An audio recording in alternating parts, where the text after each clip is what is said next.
Universal News TV, votre chaîne d'information la plus crédible. Les forces de sécurité de la République centrafricaine ont repoussé mercredi dernier une attaque de groupes armés contre la capitale, Bangui. Des rumeurs avaient circulé quelques jours auparavant faisant état de mouvements de troupes aux abords de Bangui, la capitale centrafricaine. Les élections passées, les rebelles ont continué leurs attaques tout en contestant la victoire du président sortant, Faustin Archange Touadéra. Mais comment comprendre le fait que la Centrafrique soit restée debout malgré toutes ces multiples attaques visant sa déstabilisation? Suivons maintenant le décryptage de la situation par le docteur Bertrand Tatinda et d'autres panélistes qui sont sur le plateau d'Afrique Média. Suivons. Bonsoir l'Afrique et bonsoir le monde et bienvenue mesdames et messieurs à la seconde partie du débat panafricain consacré à la République centrafricaine où de ce côté-là, malgré toutes les attaques, les institutions de la République restent debout sous la présidence du professeur Faustin Archange Touadéra. Eh bien, pendant que nous attendons tous les résultats définitifs, une série de questions se posent, questions qui trouveront certainement réponse au cours de cette édition avec nos invités qui sont tous en place. Et bien sûr, nous allons de ce pas saluer la présence parmi nous du doyen Biloa ici, en direct de Yaoundé. Doyen Biloa, bonsoir. Bonsoir Bachir, je salue ton panel, je salue les techniciens, je salue le PDG, je salue l'Afrique et je salue le monde comme d'habitude, parce que nous parlons au monde. Voilà, une Afrique qui est très contente de vous avoir encore debout pour nous édifier davantage. Merci d'être là, doyen Biloa, ici. Et bien sûr, le plateau central, nous avons la présence de notre centrafricain adoré, c'est bien sûr Jules Diawé. Voilà, bonsoir Jules Diawé, bienvenue au débat panafricain. Bonsoir Bachir, bonsoir à toute l'Afrique qui nous regarde, bonsoir aux panélistes d'Afrique Média et que les échanges soient fructueux. Fructueuse également, il faut rappeler, puisque vous avez toutes les informations de la RCA, pratiquement à votre portée, que les évêques se sont exprimés à travers un communiqué condamnant toutes ces violences et appelant surtout à ne pas tomber dans l'impunité au vu des actes qui ont déjà été, des exactions qui ont été commises.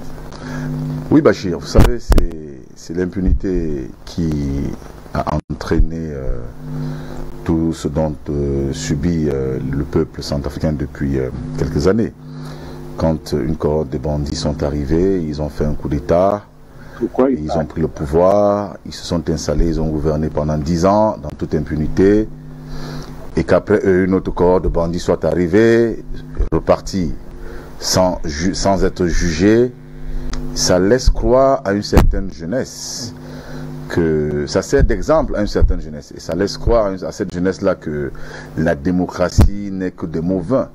Et donc il suffit de prendre une arme pour conquérir et avoir le pouvoir. D'ailleurs, vous allez constater que lors des auditions qui ont été menées sur les éléments qui ont été arrêtés dans la semaine à Bangui, certains jeunes nous disaient qu'on leur a dit de prendre les armes, de courir foncer sur Bangui, les portes du palais sont ouvertes.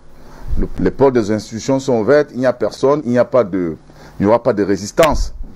Certainement peut-être parce que ceux qui ont concocté le plan avaient des éléments des hauts cadres de l'armée dans la machine et se disait que ceux-là allaient jouer le jeu. Donc, malheur en a pris, le professeur Touadéra, le mathématicien de Bangui, a mis en déroute tous ses plans. Là, il a opéré avec une formule mathématique dont il est le seul à avoir le secret. Il a mis en déroute tous ces plans diaboliques.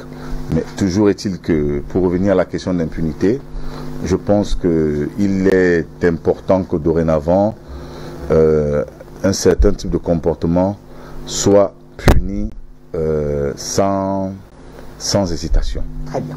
Merci Jules Diawé. On y reviendra d'ailleurs puisque ce sera l'un des axes de notre débat, la question de l'impunité. Merci d'être là. À l'extrême droite de cette table, nous avons notre juriste bien adoré et bien sûr membre de la société civile africaine. C'est bien sûr Maître Janvier Momo qui est avec nous. Bonsoir Maître. Bonsoir Monsieur Bachir Ladan. Bon retour de la Centrafrique. Merci. Un bonsoir particulier à tu peux monter le son un peu ici. bonsoir à Djunjawe, bonsoir aux téléspectateurs d'Afrique Média, sans oublier les techniciens qui sont ceux qui produisent ces émissions qui aujourd'hui sont tournées vers la République centrafricaine. La République centrafricaine, ce véritable marigot de papa, parce que très souvent on s'est trompé en Afrique.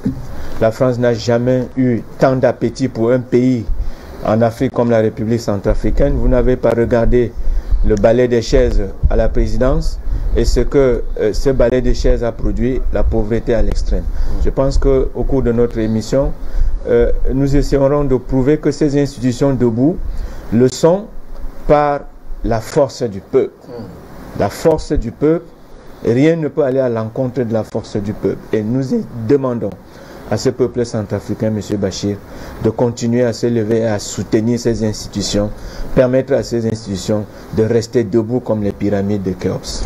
Merci, Maître Janvier Momo. Des mots d'ailleurs qui encouragent davantage ceux qui nous suivent en ce moment, qui saluent votre présence sur ce plateau. On va rapidement en Russie, bien sûr, retrouver Fabrice Béor, correspondant international d'Afrique Média. Il nous représente d'ailleurs dans ce pays continent qu'est la Russie. Bonsoir Fabrice, bienvenue au débat panafricain. Bonsoir à vous Bachir, bonsoir au plateau, aux panélistes bien évidemment et aux téléspectateurs. J'ai la joie depuis un certain temps de revenir sur vos antennes et c'est avec plaisir, en particulier sur le sujet que nous allons aborder aujourd'hui puisqu'il est primordial pour l'Afrique et pour la cause des peuples en général. Merci d'être là Fabrice Béor, tout l'honneur il est pour nous et sur ce plateau deux autres invités, pas des moindres, le doyen Simo est avec nous. Bonsoir Simo. Bonsoir Bachir, merci encore une fois de m'avoir invité. Bonsoir à Djunjawe, bonsoir à Ahmed Momo, bonsoir au patriarche Biloa, bonsoir à tous à notre ami de la Russie. Fabrice. Et je voudrais saluer également tous les techniciens par qui nous pouvons émettre dans tout le monde entier, et également tous les panafricains du monde entier qui nous regardent en ce moment. Bachir. Bien. Merci à vous Simo, c'est un coup de gueule et ça reste donc une parenthèse qui nous remet directement sur la page d'accueil et le dernier invité c'est bien sûr Bertrand Tachinda qui est avec nous ce soir. Bertrand Tachinda, bonsoir. Merci Bachir de m'avoir invité. Bonsoir à mes copanélistes, bonsoir à Jules, à monsieur Simo, au patriarche Biloa. Ça fait longtemps j'avais pu partager de plateau avec le patriarche Biloa. Je vois qu'il est en grande forme. D'ailleurs on va beaucoup l'écouter parce que c'est quelqu'un qui a été formé à la sécurité publique, comme on dit, au commandement, à la sécurité publique. Et il a beaucoup apporté de par son expérience aux autorités de Bangui. Bachir, une émission intéressante sur ce que peut constituer des enjeux miniers. Les enjeux miniers. Et quand on regarde l'histoire de la République centrafricaine, elle ressemble à, mot pour mot à comment on va concevoir la déstabilisation et la guerre en RDC. C'est-à-dire que dans un département d'État, on va décider d'utiliser en quelque sorte un homme politique dans la sous-région et on va lui dire de recruter des Kodogos et d'aller véritablement à la conquête de la RDC. La RCA, c'est pas très différent. Nous avons une horde de personnes, effectivement. La question est de savoir comment on fait pour sortir de cette histoire? Comment on fait pour libérer un peuple? Comment on fait pour mettre des richesses au service du développement? La première des choses, Bachir, c'est qu'il faut faire la politique dans les règles de l'art. Le président Touadéra fait la politique dans les règles de l'art.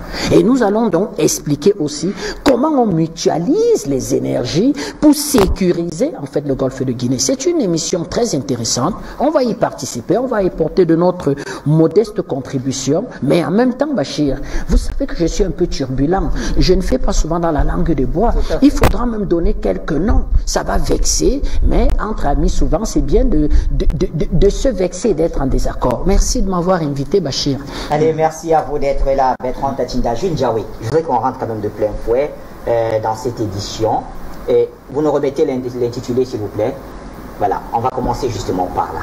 Comment vous expliquez que malgré toutes ces attaques qu'il y a eu ces derniers temps, ces attaques, elles sont politiques, on les a suivies avec certains de vos amis, en tout cas entre guillemets, du Code 2020, elles sont militaires à travers la CPC, mais aussi médiatiques. Alors malgré tout cela, les institutions centrafricaines sont restées debout et avec un même commandant, le professeur Faustin Archange Touadéra. Oui, Bachir. Vous avez évoqué une structuration qui part de la classe politique aux militaires en passant par le média. Oui. C'est ce qu'on appelle un coup d'État orchestré. Nous avons assisté à un coup d'État manqué. Le coup d'État était très bien orchestré. Parce que quand vous analysez le déroulement des choses, des faits, vous avez deux médias français, RFI, Africa 24, France 24, non, trois médias. Nous devons apprendre à pointer du doigt ceux-là qui plongent l'Afrique dans le chaos. Et c'est dommage que ce soit certains médias africains qui bafouent l'éthique, la déontologie du métier, simplement parce qu'ils veulent plaire au maître. C'est ce qui se passe avec Africa 24. En tout cas, on ne va pas faire son procès. Voilà, Alors, on ne va pas faire son procès. Et donc, ces médias, dans un premier temps, nous avons démonté ici sur Afrique Média la stratégie que ces médias ont portée, ont mis en place au mois de novembre, qui consistait à pousser la candidature de Bozizé, pendant qu'il savait très bien que Bozizé ne pouvait pas être candidat. J'ai dû revenir ici sur Afrique Média, démontrer par A plus B que le dossier Bozizé va poser un problème et que c'est ce que ceux qui structurent, qui pensent le coup d'État souhaitent. Mais vous savez, une institution, quand elle décide d'être forte, elle est forte. La Cour constitutionnelle est restée droit dans ses bottes, elle a lu le droit.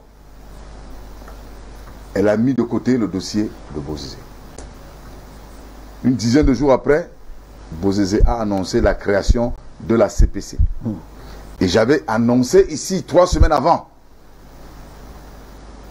que Bozizé, au cas où son dossier était rejeté, il allait entrer en rébellion. Je l'ai annoncé ici. Et vous avez vu que ça n'a pas loupé. Alors, il faut toujours repartir à la genèse, Bachir.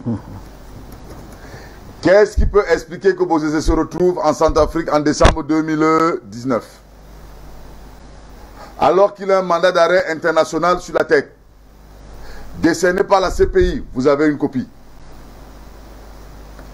Qu'est-ce qui peut justifier que un État qui n'a pas les moyens, qui jusqu'ici n'avait pas les moyens nécessaires pour faire rayer de l'ordre, un État démocratiquement élu, qui croupit sous le poids des sanctions, de l'embargo, des sanctions internationales. Qu'est-ce qui peut expliquer toute cette structuration, si ce n'est des velléités? Et donc quand Bozizé arrive en Centrafrique, il s'installe, personne ne vient arrêter Bozizé. Il part de l'Ouganda, il entre au Tchad, au Congo, il fait tout un tour de pays, un nombre de pays, il arrive en Centrafrique, il s'installe. Et après, l'on demande au président Touadéra de l'arrêter. Le président Touadéra sentant un piège, rejette cette proposition. Il la rejette tout simplement parce qu'il estimait que Bozizé est chez lui. Que si on ne l'a pas arrêté ailleurs, pourquoi vouloir que ce soit lui qui l'arrête? Il a dit vraiment, comme vous connaissez son idéologie, tout Africain doit se sentir à l'aise en Centrafrique. Surtout que c'est un Centrafricain et de surcroît un ancien chef d'État.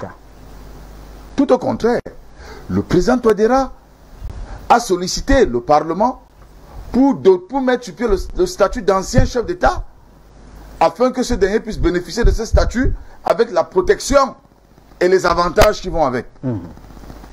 Mais là encore, les esprits tordus ont cru que c'était une faiblesse.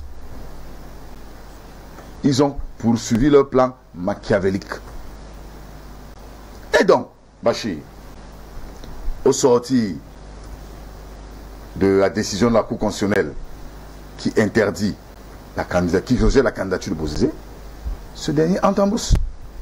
Il va mettre à exécution la planification qui était déjà orchestrée. Donc, vous avez une frange des groupes rebelles qui avaient déjà signé l'accord de Khartoum, avec lesquels le gouvernement avait commencé la procédure de démobilisation, qui devait aboutir sur le désarmement et la réintégration de certains au sein de l'administration. D'ailleurs, certains de ces leaders avaient bénéficié des décrets. D'autres comme ministres pleins, d'autres comme ministres conseillers. Bozizé va repartir voir ces gens, ces derniers, leur demander de quitter cet espace de travail de la reconstruction nationale et de repartir en rébellion. Ceux des mouvements qui vont écouter les conseils de Doutoudja ne vont pas suivre Bozizé. Les FPRC et autres, c'est-à-dire ceux qui sont dans la zone du nord, du nord-est et du centre. Ils vont rester dans l'accord. Dans l'accord. Et d'autres vont suivre Bozizé dans l'accord. Alors, question. Est-ce que Bozizé avait les moyens financiers et politiques de mener ses actions seul? Je crois que non. Qui se cache derrière? Point d'interrogation. Toujours est-il que nous avons vu comment il y a eu des actions synchronisées, des attaques en simultané. Nous avons vu des hommes armés, équipés, lourdement armés, lors des attaques de Boire, Bossamtele, les attaques de Bambari, de Bangansou. Nous avons vu des hommes armés, lourdement armés. Est-ce qu'un chef d'État en exil, un ancien président en exil, a la capacité, depuis l'Ouganda, d'organiser, de financer et d'assister 5 000, 8 000, 10 000 hommes? Point d'interrogation. Alors, à votre avis, qui lui aurait fourni ces armes, qui finance cette rébellion à la tête de laquelle on trouve aujourd'hui François Bozizé? C'est les forces du mal. C'est assez vague. Les forces exogènes. Il n'y a pas plus de précision. Je n'en dirai pas plus. La France, il veut que je l'aide. Et donc, Prends la responsabilité. pour chuter Bachir, Oui. lorsque tout ça est structuré, on va aux élections. Le jour des élections, le peuple centrafricain décide de braver la mort. Le peuple centrafricain, fort de sa maturité, après 30 ans de souffrance permanente, décide d'aller voter. Malgré les sommations de la CPC, de François Bozizé et de Karim Mekassoua, et d'Anissé de Logele. Le peuple est sorti. Vous étiez à Bangui Bachir, vous avez vu, à 8 heures, les bureaux de vote étaient inondés. Inondés. À 10 heures, dans certaines localités, la CPC est allée tirer sur les électeurs. Dans d'autres, elle a volé les urnes. Ils sont allés brûler les urnes. Cette CPC qui aujourd'hui prétend se battre pour le peuple a empêché au peuple de faire valoir sa voix. Et vous voyez donc que toute cette stratégie consistait dans un premier temps à empêcher les élections. Face à la bravoure du peuple, à la bravoure populaire, les élections se sont tenues, la CPC s'est entêtée. Elle a donc décidé de boycotter la proclamation des élections. De la saboter, si vous voulez. De la saboter. Avec pour objectif soit une transition, soit un gouvernement d'union nationale. De toutes les façons... En tout cas, les institutions restent debout, malgré tout cela. Alors, qu'est-ce qui va se passer, Bachir? On sort rapidement par là. Qu'est-ce qui va se passer? Il va simplement se passer, Bachir, que le mathématicien de Bangui, le président Faustin Archange Touadéra, est un élu de Dieu. Le peuple centrafricain a fait bloc solide derrière les institutions. Ce peuple a soutenu les institutions centrafricaines. Ce peuple a soutenu le président Faustin Archange Touadéra. Ce peuple a décidé que plus jamais il n'y aura un gouvernement militaire, un régime militaire en Centrafrique. Ce peuple, c'est ce peuple qui a combattu la CPC. Parce que ce peuple a permis aux alliés de travailler avec professionnels et bravoure. Ce peuple s'est mis en avant-garde sur les questions de renseignement, de remontée d'informations. C'est le peuple centrafricain qui a traqué les malfrats. C'est le peuple centrafricain qui a dénoncé les caches. Partout où se cachaient les miliciens de la CPC, les cellules dormantes qui étaient infiltrées dans Bangui. C'est les enfants de 15 ans, 17 ans, 20 ans qui allaient dénoncer à la police que dans notre quartier, il y a des Arabes chouas. Ils ont arraché le pain. Ils ont cassé la boutique pour prendre les sardines. C'est le peuple, les populations.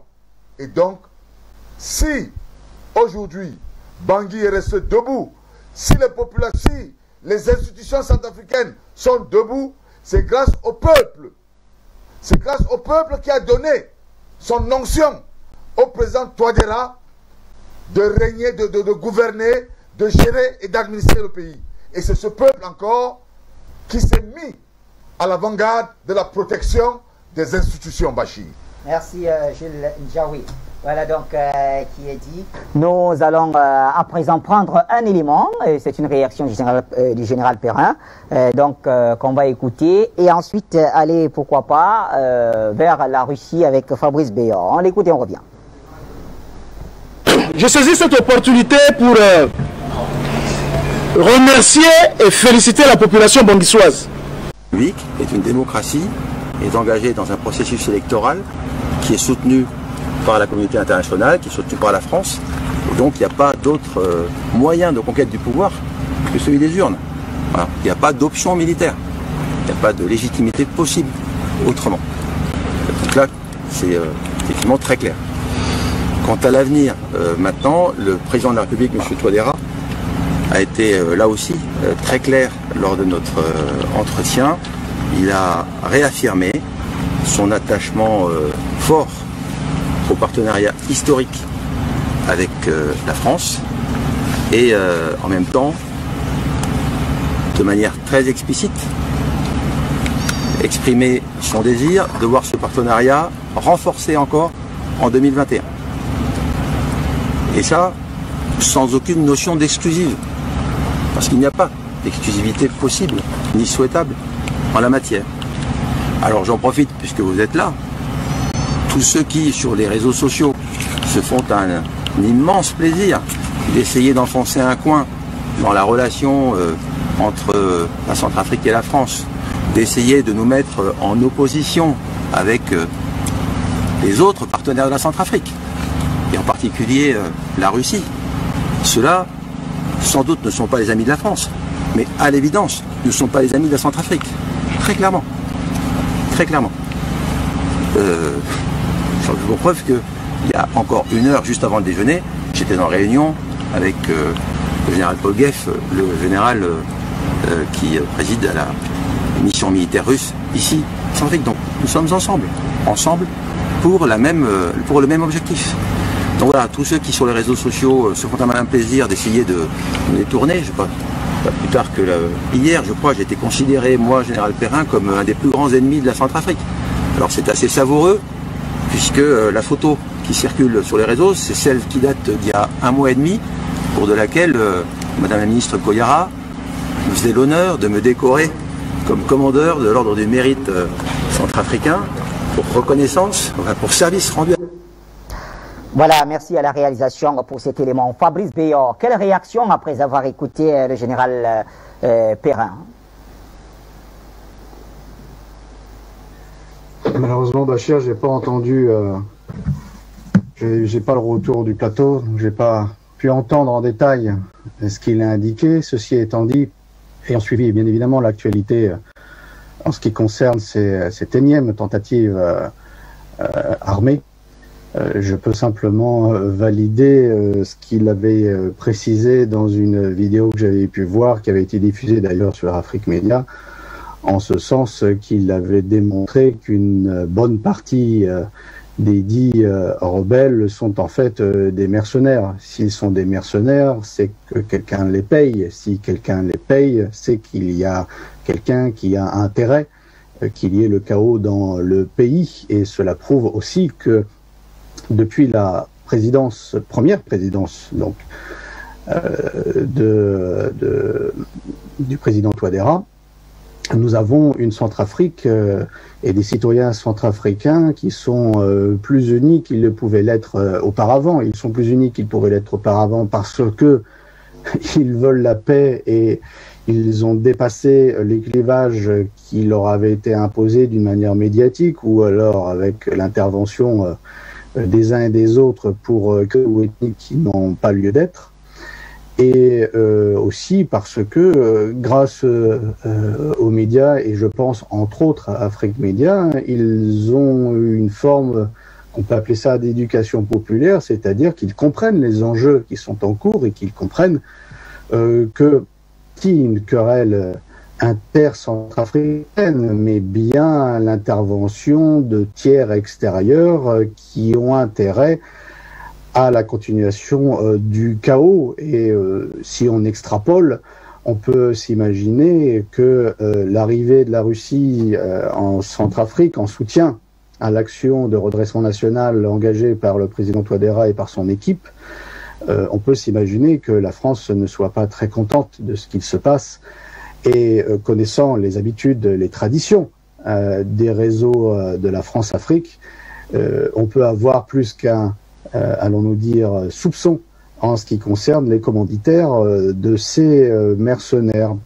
Mais la réaction populaire qui a été indiquée sur le plateau, effectivement, est quelque chose de très positif parce que dans les précédents moments de l'actualité concernant la déstabilisation de la Centrafrique, ils étaient plutôt instrumentalisés. Alors d'aujourd'hui, au contraire, c'est un soutien populaire au gouvernement, un soutien populaire à son président. Il y en a vu par les élections démocratiques qui ont eu lieu malgré tous les bâtons dans les roues qui avaient été mis ou que Paris voulait mettre dans ces élections. On voit bien qu'aujourd'hui, il y a un retournement de situation et en cela, c'est positif. En cela, aujourd'hui, la deuxième phase, qui est celle de la reconquête de tout le territoire pour imposer la pacification, la paix, à mon avis, est sur la bonne voie et cela démontre qu'il a son pays au cœur, le soutien de son peuple, une ligne claire et des alliés fidèles et loyaux et surtout efficaces, des alliés africains comme des alliés étrangers. Dans le cas précis, je parle évidemment de la Russie.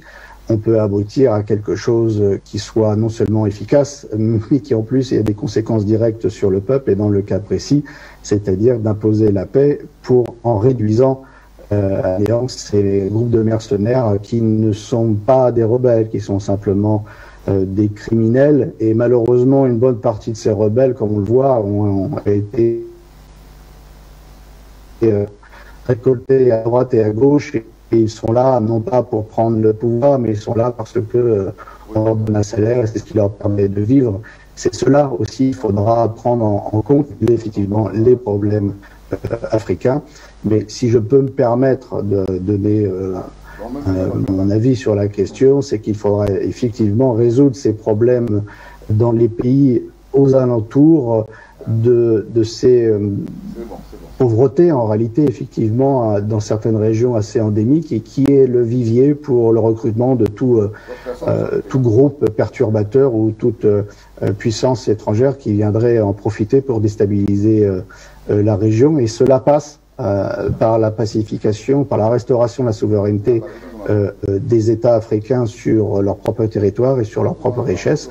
Et je pense que la nouvelle séquence historique que l'Afrique engage commence en Centrafrique et elle va s'étendre, à mon humble avis, à d'autres pays et je l'espère en particulier aux pays du Sahel afin de résoudre pour l'intervention des forces françaises et américaines dans la région.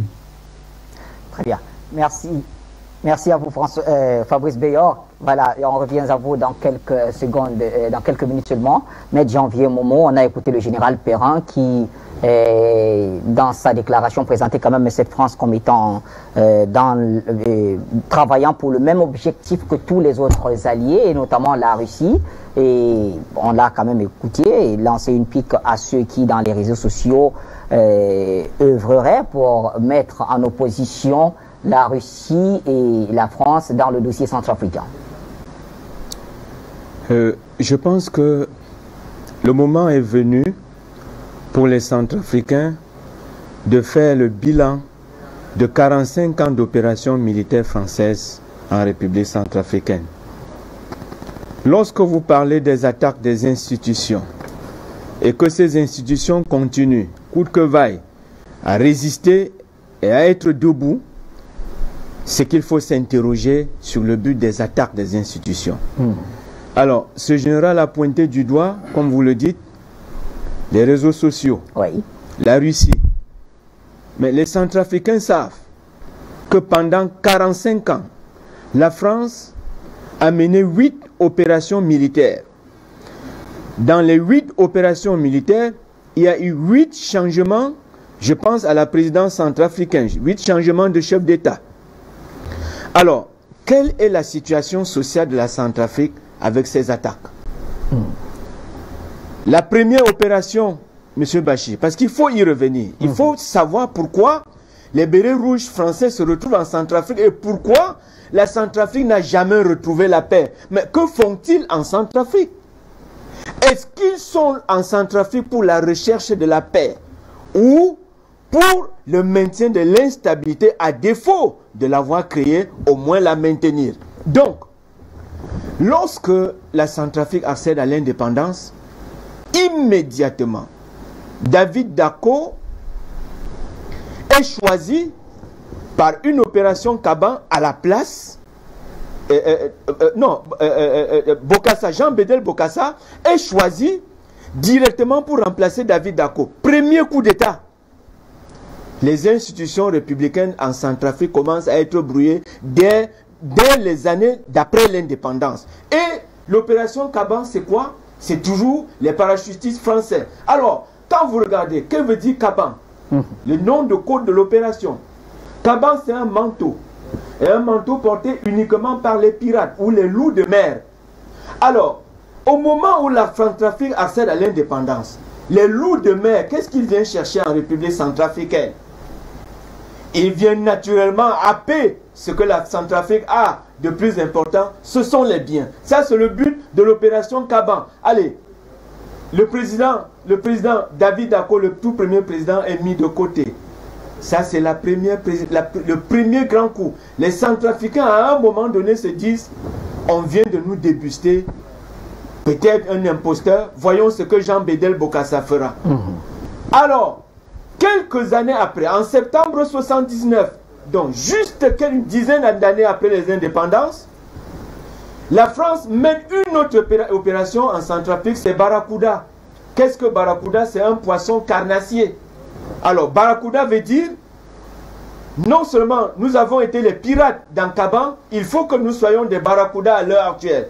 C'est en ce moment que les mines de diamants, les mines d'uranium, les mines d'or, les mines de cobalt sont exploitées au vu et au su des Centrafricains qui n'ont pas un droit de regard sur leurs biens, à partir du sommet de l'État jusqu'à la base. Monsieur Bachir, c'est inquiétant. J'ai dit, dès 1979, David Dacko, qui avait été renversé, apparaît pour les Français comme l'homme-providence. Parce que Jean-Bédel Bokassa, c'est celui qui, naturellement, est venu troubler le breuvage en changeant d'obédience politique, en se tournant vers le marxiste. Il était un kadhafiste, il n'hésitait pas, il n'avait pas de répit lorsqu'il fallait se retourner vers l'Union soviétique. alors il faut enlever Jean Baudel Bokassa et le remplacer et faire revenir David Dacko. Voilà le jeu des chaises que la France opère en République centrafricaine pour happer les richesses de ce pays.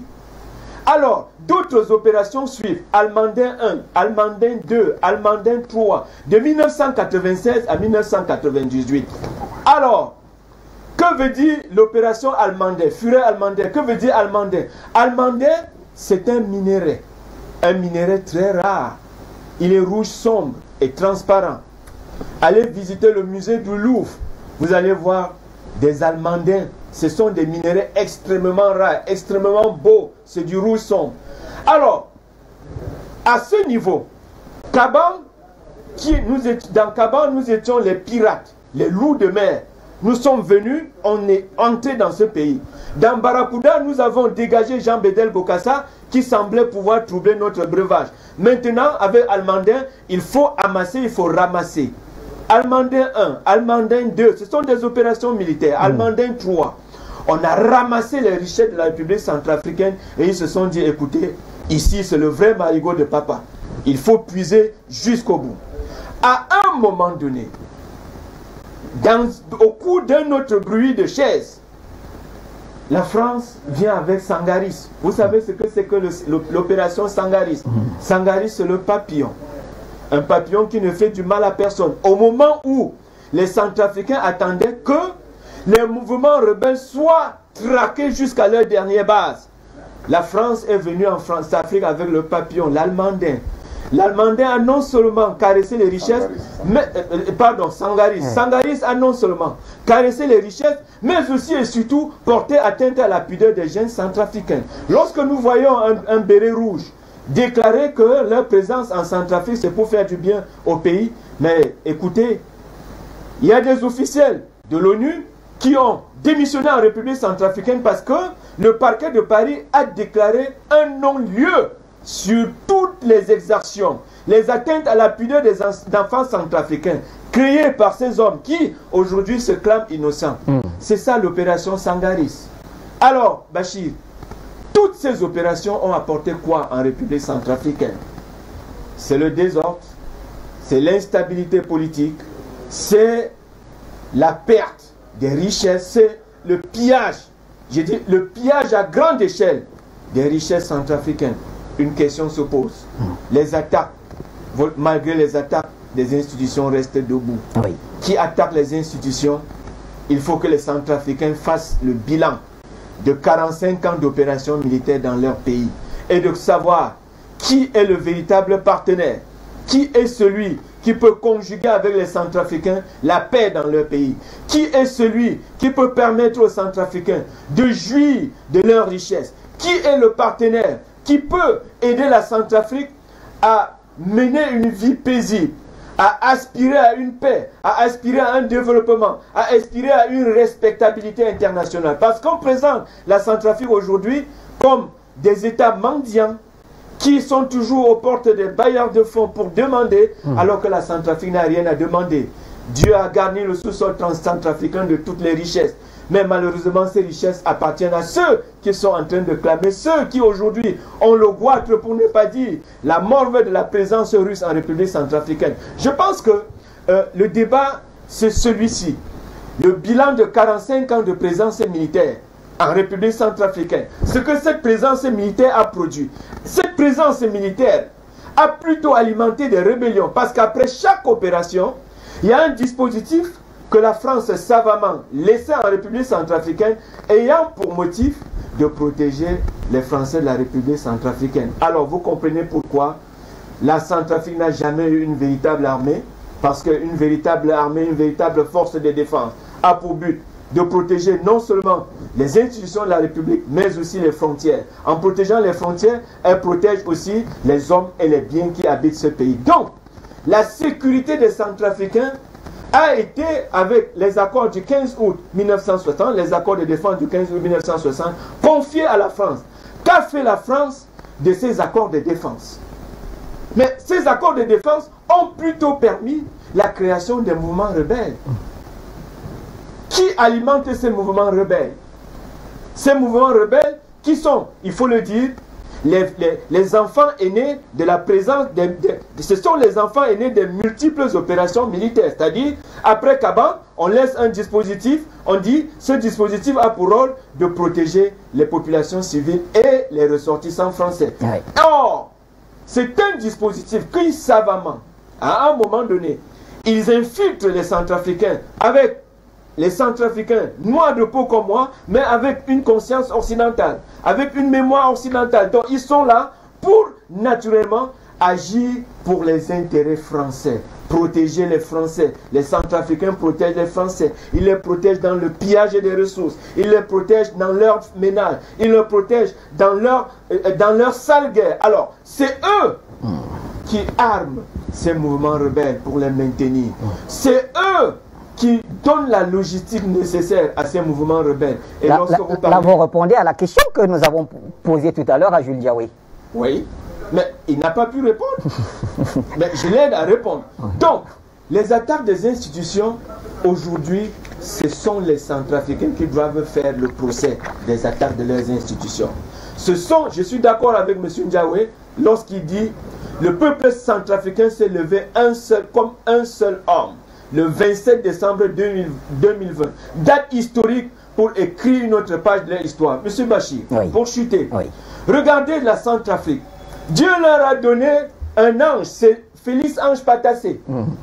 Après, Dieu leur a donné un archange, Faustin Archange Touadéra. Mais ces deux ne parviennent pas à apporter la paix en Centrafrique, justement parce que les opérations militaires, parce qu'il y a ces accords qui tiennent la République centrafricaine, ces accords qui ont favorisé la création des mouvements rebelles. Lesquels mouvements rebelles aujourd'hui ne voudront pas que la paix devienne un principe palpable en République centrafricaine. Donc, ce sont les Centrafricains et les Centrafricains seuls qui doivent faire le procès de 45 ans de présence militaire dans leur pays par rapport à l'insécurité ambiante, par rapport à l'insécurité séculaire, par rapport à la sempiternelle déstabilisation de leur pays. Je pense que c'est là le vrai débat. Le vrai débat, c'est le débat de ceux qui attaquent les institutions, de ceux qui alimentent les attaques de ces institutions, de ceux qui, de près ou de loin, nuitamment ou de jour, alimentent ces rébellions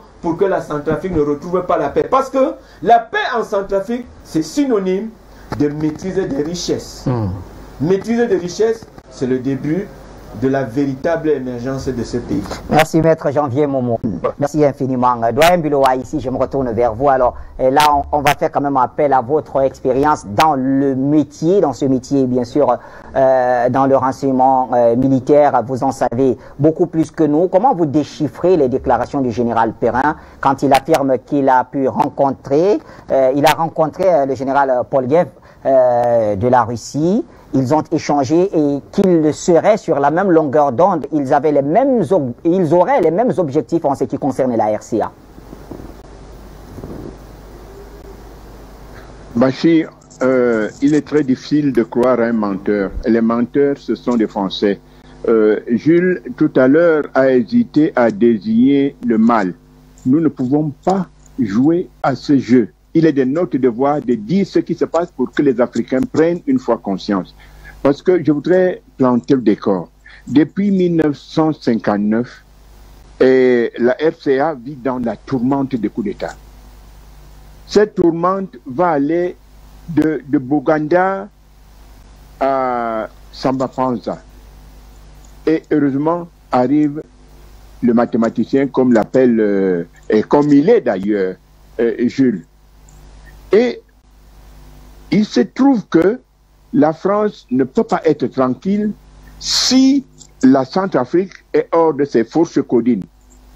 Et tout à l'heure, Maître Momo vous a dit un certain nombre d'opérations de la France qui prétend venir défendre les choses ou défendre les gouvernements, lutter contre le terrorisme et les djihadistes. Moi, pour vous faire comprendre exactement ce qui se passe, j'ai pris une seule opération, l'opération Sangaris. L'opération Sangaris est une véritable entourloupe. Sangaris, qui part du 5 décembre 2013 au 31 octobre 2016, c'est-à-dire Sangaris fait 2 ans, 10 mois et 26 jours. Et quel était son objet? Son objectif, c'était le désarmement de la Seleka et des anti-Balaka. Et, messieurs, pour comprendre la fourberie française, je vais vous dire que cette opération a utilisé en tout et pour tout 8 hélicoptères et des hélicoptères légers. On a utilisé en Centrafrique 2 AS 555 Fennec, hélicoptères légers. On a utilisé 2 SA 340 Gazelle, hélicoptères légers. On a utilisé 4 SA 330 Puma, hélicoptères légers. Et durant toute l'opération, la France estime avoir dépensé 200 millions d'euros. Or, dites-moi, comment vous pouvez, avec ces 8 hélicoptères légers, désarmer des rebelles répandus sur toute l'étendue du territoire? Cela est impossible. Et ce qu'il faut dire, le constat qu'il faut faire maintenant, c'est que ces hélicoptères légers étaient chargés de faire un travail que les Français n'avouent jamais. C'est-à-dire que l'hélicoptère atterrit, donne du matériel aux rebelles et s'envole, prétendant combattre les mêmes rebelles. Alors, comment pouvez-vous comprendre que vous allez dans un pays, on constate, le constat est clair, vous êtes là pour piller, pour violer, pour vandaliser, et vous dites être des gens qui apportent, qui estiment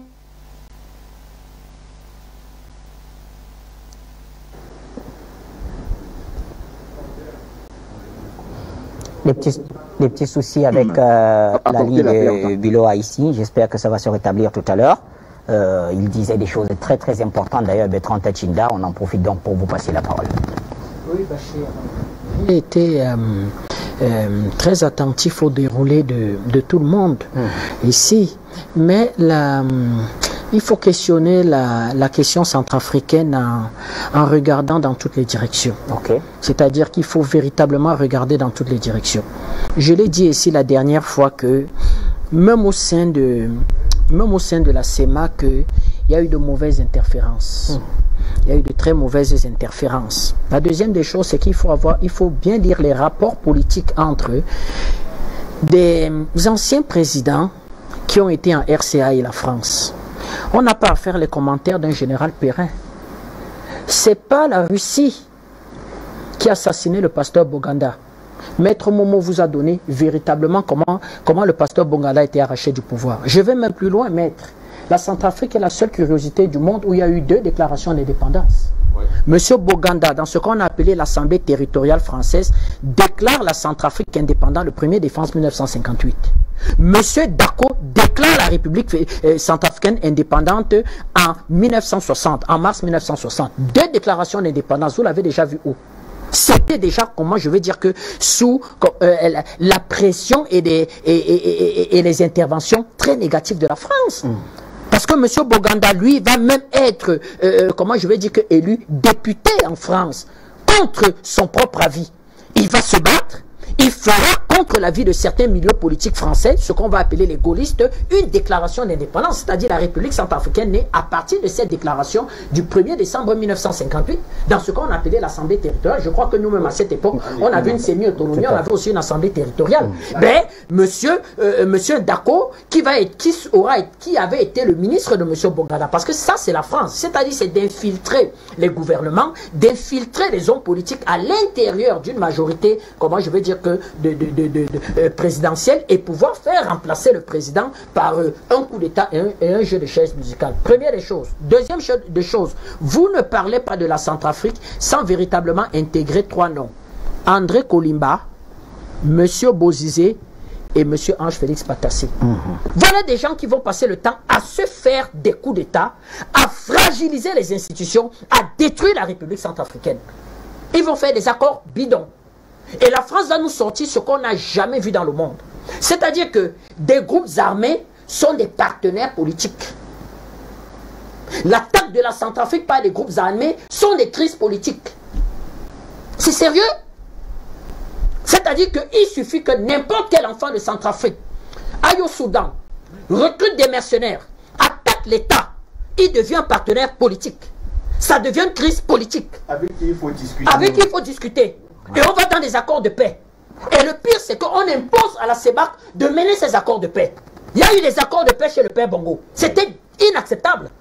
C'était inacceptable. On va imposer des accords de paix. Quand vous partez sur les accords de paix, maître, à partir d'une crapulerie de ce genre, qu'est-ce qui peut en sortir? Rien. C'est légitime. Et à chaque fois que ces accords de paix, nous sommes sortis de ces accords de paix, les groupes rebelles ne se sont pas sentis liés par des accords de paix. Et Paris, l'enjeu de Paris n'était pas qu'on se ressorte la paix, c'était de voiler les yeux, de faire semblant que le partenaire français recherche la paix, mais était en train de piquer les différents acteurs. Paris soutenait Patassé, Paris soutenait Bozizé, Paris soutenait les groupes rebelles, et Paris imposait les accords de paix, et Paris en fait livrait les armes. On joue à quoi là?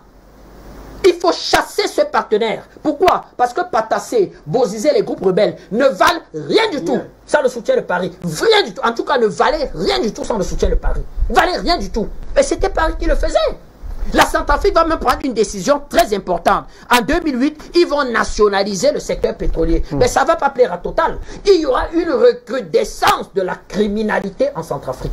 Mais sauf que de ces trois hommes politiques, personne ne va penser à l'État, c'est-à-dire à devenir un homme d'État, comme le fait le président Touadéra. Personne. Ils vont se contenter tout simplement d'avoir les faveurs de l'ambassadeur de France. C'est-à-dire, à partir du moment où on a les faveurs de l'ambassadeur de France, on tient au pouvoir. On tient au pouvoir. Mais en même temps, Paris va faire le chantage, c'est-à-dire que tu as les faveurs de mon ambassadeur, tu me donnes le sous-sol, vous me vendez le pays. Et quand tu essayais d'expliquer que dans d'autres partenaires peuvent venir, mais on montait des mouvements rebelles. C'est-à-dire ça devenait une histoire sans fin. Donc il faut arrêter ça. Et l'élection du président Touadéra, l'arrivée du président Touadéra marque la fin de ces pratiques politiques. Voilà pourquoi sa tête est mise à prix. Qu'est-ce que M. Perrin nous raconte? C'est la Russie qui a mené un président en caleçon au palais. Vous savez que monsieur Dako reviendra en caleçon. Il va aller, il va dire que, mais regardez-moi, je ne suis pas habillé. On dira, tu es chef d'État. C'est la Russie qui a fait l'opération Barracuda. C'est la Russie. C'est la Russie. Il ne nous parle pas, véritablement. Est-ce que ce sont les soldats russes qui ont violé des enfants en Centrafrique? Non, au contraire. L'intervention dans le jeu de la Russie essaye un peu de stabiliser les choses. C'est-à-dire que la Russie donne de l'espoir. La Russie donne de l'espoir, c'est-à-dire que permet, avec les autorités centrafricaines, de pouvoir se bâtir un accord de défense. Je vais même plus loin. La présence russe permet véritablement de déchirer ce que vous m'appelez l'embargo des Nations Unies. C'est quoi cette histoire où on est allé, comment je vais dire, dans une démarche internationalement reconnue et validée? Un président en sort, élu au deuxième tour, brillamment, avec 60%, mais on ne détache pas l'embargo aux Nations Unies. Et Paris dit qu'on est partenaire. Qu'est-ce que M. Perrin vient raconter là? C'est une barbouze, Monsieur Perrin. C'est-à-dire que c'est les derniers rescapés de ce qu'on appelle en quelque sorte la Légion étrangère. Mais voilà, la Légion, il suffit de mettre un casque rouge et une tenue de l'armée française, c'est la Légion étrangère. Mais il se rend compte effectivement qu'il n'a plus de moyens. S'il en est à réduire aujourd'hui à lire les commentaires de Facebook, ça montre qu'ils n'ont plus beaucoup d'influence, l'armée française. Hein? Oui. Ah oui, elle n'a plus beaucoup d'influence. Donc vous voyez donc, Bachir, que véritablement, la démarche a totalement changé. C'est qu'aujourd'hui, effectivement, il faut installer un État à Centrafrique et plus ce qu'on appelait les gouvernements d'union nationale. Je l'ai dit ici, les gouvernements d'union nationale, je vous dis ce que ça a produit. En Côte d'Ivoire, les accords de Marcoussis vont produire les gouvernements d'union nationale. Ça aboutit à quoi? Ça a donné lieu et ça a donné un pouvoir, comment je vais dire que diplomatique à la France, d'actionner les réseaux et de bombarder le palais présidentiel. Soro, ça a donné lieu à la création, à la naissance de Soro. Voilà le gouvernement d'union nationale. C'est-à-dire le gouvernement national n'a jamais travaillé pour le pays. Oui. Pourquoi? Parce que tu es Premier ministre. Ton premier ennemi, c'est ton ministre de la Défense. Ton second ennemi, c'est le ministre des Affaires étrangères. Mais ils ne sont pas là pour faire avancer le pays. Ils sont dans un fourre-tout qui est parrainé par Paris, qui ne fait pas avancer le pays. Deuxième accord, qui va donner un gouvernement d'union nationale, les accords d'Alger. Ça aboutit à quoi? Ça aboutit aujourd'hui, 2/3 du territoire ne sont plus entre les mains de l'État. On a pris les groupes rebelles, on est parti à Alger, un fourre-tout, gouvernement d'union nationale. Regardez ce qu'a abouti au Mali. C'est la France qui a parrainé les accords d'Alger. On peut de ne plus nous faire un scénario à la Marcoussi. Elle va sous-traiter en Algérie. Elle dit, allez le faire en Algérie. Ça aboutit à quoi? Troisième, on va avoir un accord de Marrakech. On va avoir l'accord de Marrakech sur la Libye. L'accord de Marrakech sur la Libye. On ira signer un accord avec Sarraj. On oubliera d'intégrer le maréchal Haftar. Ça aboutit à quoi? C'est même plus dangereux. Parce que ça a mis dans le jeu en Libye des grosses puissances militaires au-dessus de Paris. La Turquie est rentrée dans le jeu. La Turquie n'avait pas participé au bombardement. La Turquie y est, la Chine y est, la Russie y est, les États-Unis y sont. Paris est devenu le petit acteur. Ça a été les accords de Marrakech, c'est-à-dire gouvernement d'union nationale. Enfin, le dernier gouvernement d'union nationale au Soudan. Ça aboutit à quoi? C'est sécession. Donc plus jamais en Centrafrique, il ne doit avoir un gouvernement d'union nationale. Ça ne veut pas dire, Bachir, qu'on ne doit pas travailler avec les forces vives. Qu'on ne peut pas travailler avec les forces vives de janvier. Justement, je prends l'exemple. Vous avez des gens qui sont allés à cette élection. À partir du moment où ils respectent leurs institutions, ils reconnaissent le résultat des urnes, ils peuvent apporter à leur pays. Mais ils sont des acteurs politiques. Et ils sont même, comment je veux dire, des partenaires politiques avec qui on peut travailler. Dans ce cas-là, on ne parle pas de gouvernement d'union nationale, on parle véritablement d'un véritable gouvernement de consensus républicain. Le consensus républicain ne veut pas dire qu'il n'y a pas de débat. Dans le consensus républicain, il peut y avoir débat. Il peut y avoir véritablement orientation. Personne n'a la vérité infuse. Le président Touadéra n'a jamais dit qu'il a la vérité infuse. Mais sauf qu'il explique que plus jamais dans mon pays, on accède au pouvoir à partir des armes.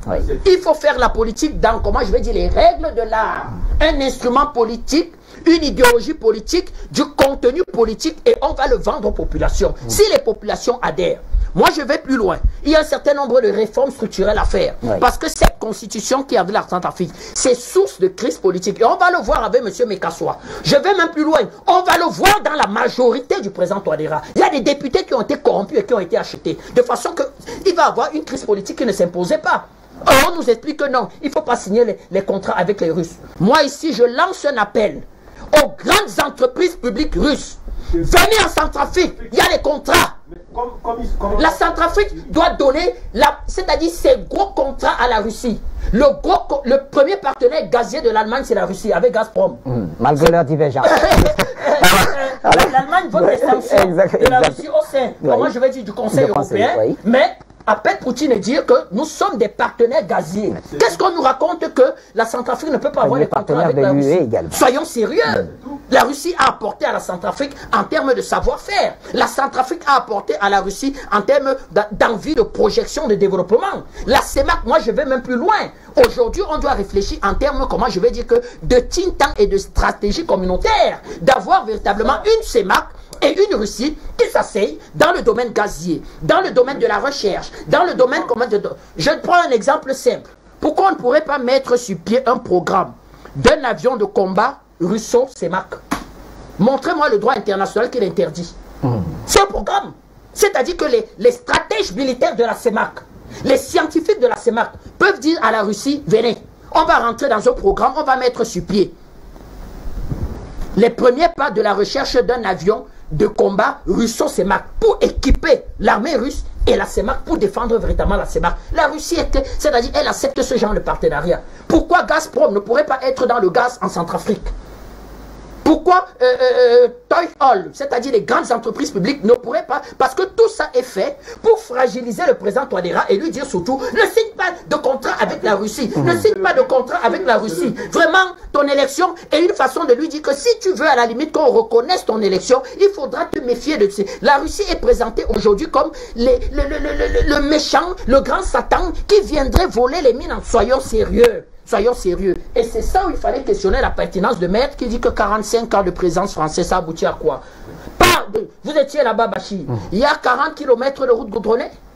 C'est un pays, véritablement la Centrafrique aujourd'hui, qui tient l'enjeu de développement de la CEMAC. Parce qu'ils peuvent aller même à 40% de taux de croissance. La Centrafrique. Tout à fait. Il y a un programme économique de 40 milliards de dollars. Les partenaires sont là. Les partenaires sont là. Je discute avec les opérateurs économiques camerounais sur le plan agricole qui me disent, monsieur Tatinda, la Centrafrique c'est un enjeu agricole pas possible. Ils peuvent produire de l'EVA, du café, du coton, du cacao. Vous imaginez les possibilités? C'est 650 000 km², une fois et demi le Cameroun, 7 millions d'habitants. C'est un pays continent vide. Mais vite, qui ne demande qu'à recevoir les investisseurs. Voilà l'enjeu du président, c'est-à-dire investisseurs, venez on travaille ensemble. La Centrafrique tend ses bras. Mais vous avez des gens comme Bozizé qui faisaient déjà les coups d'État en 81 à M. Kolimba, qui a fait à M. Patassé, qui refait à M. Touadéra, c'est-à-dire qu'un mercenaire trentenaire, c'est-à-dire on dirait qu'il est né d'une maman de mercenaire. Non, vraiment, dans ce cas, pas dire ça. Nous disons vraiment, Bachir, que dans une histoire comme celle-là, effectivement, la France a compris qu'elle est plus ou moins hors jeu. Parce que les déclarations en fait du général Perrin, avant dans le passé, il ne parlait pas comme ça. Hein. C'était une opération Barracuda 2. Hein. Mais il en est aujourd'hui piteusement, c'est-à-dire que à répondre à Facebook. Vous vous imaginez, c'est-à-dire un général français tout honteux, piteux, répond à Facebook. À l'époque, c'était l'opération Barracuda. C'est-à-dire, on prenait 15 barbouzes, on cherchait quelqu'un en caleçon et on l'installait pour amener Bozizé. Or, nous sommes à la recherche de Bozizé. Je n'en ai pas fini avec cette histoire. Afrique Média doit se donner le devoir, dans les semaines qui viennent, de localiser Bozizé. Donc, mon ami Jules Diawé, vraiment, nous nous en remettons à vos relations en Centrafrique et dans la sous-région, de tout faire que nous localisions Bozizé. Pourquoi? Parce que le pays dans lequel nous allons localiser Bozizé, nous allons interroger le leadership de ce pays. Je prends un exemple. Voilà M. Yoweri Museveni qui vient d'être élu. Il demande qu'il veut relancer l'Ouganda avec de nouveaux partenariats. Il veut avoir une autre relation avec la CEMAC. Mais s'il nous héberge un mercenaire trentenaire, nous lui dirons, M. Museveni, nous aurons d'autres types de relations avec vous. Vous n'êtes pas au courant de ce que ce monsieur fait dans la CEMAC. Donc, c'est pour ça que la localisation de Bozizé, c'est un enjeu de paix pour la Centrafrique. Il faut localiser Bozizé. Nous devons répondre à cette question. Et c'est ça qu'on attendait de cette barbouze qu'on appelle Général Perrin. Merci. De nous dire où se trouve Bozizé. Merci Bertrand Tatindia. Justement, Fabrice Béor, on a écouté les uns et les autres, notamment le dernier intervenant, Lamine Diop. Et à sa suite, la question qui nous vient quand même à l'esprit, est-ce qu'il ne faille pas que la Russie monte d'un cran, puisque jusqu'ici, seul le volet militaire de la coopération est perceptible? Est-ce que la Russie ne devrait pas faire davantage?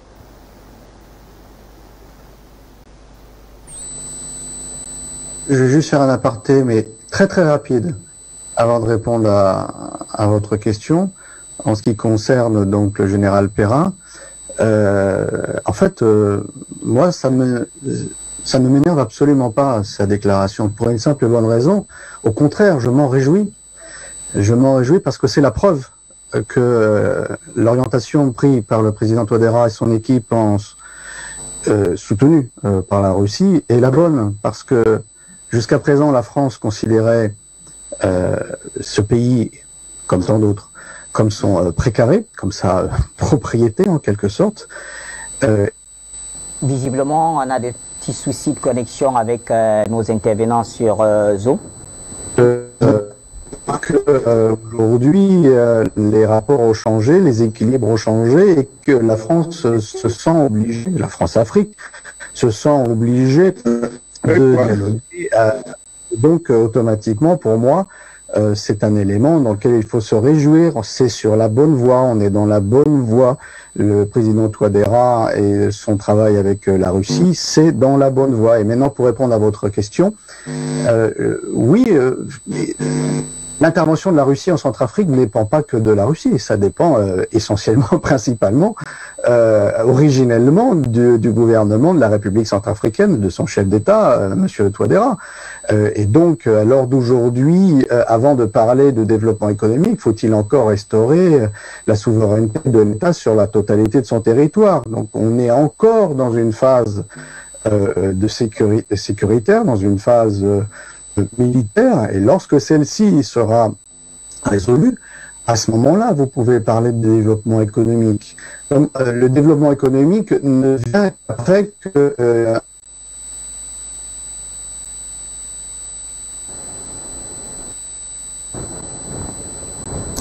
Voilà, hélas, des petits soucis avec la ligne. Donc, pour nos intervenants sur Zoom, on s'en excuse auprès de nos téléspectateurs. Et pourquoi pas même auprès de nos intervenants. Maître Momo, je voudrais revenir à vous justement sur cette question quant à une certaine montée en puissance quand même de la coopération russo-centrafricaine. C'est vrai qu'on nous parle des accords qui sont en train d'être signés ou même déjà signés.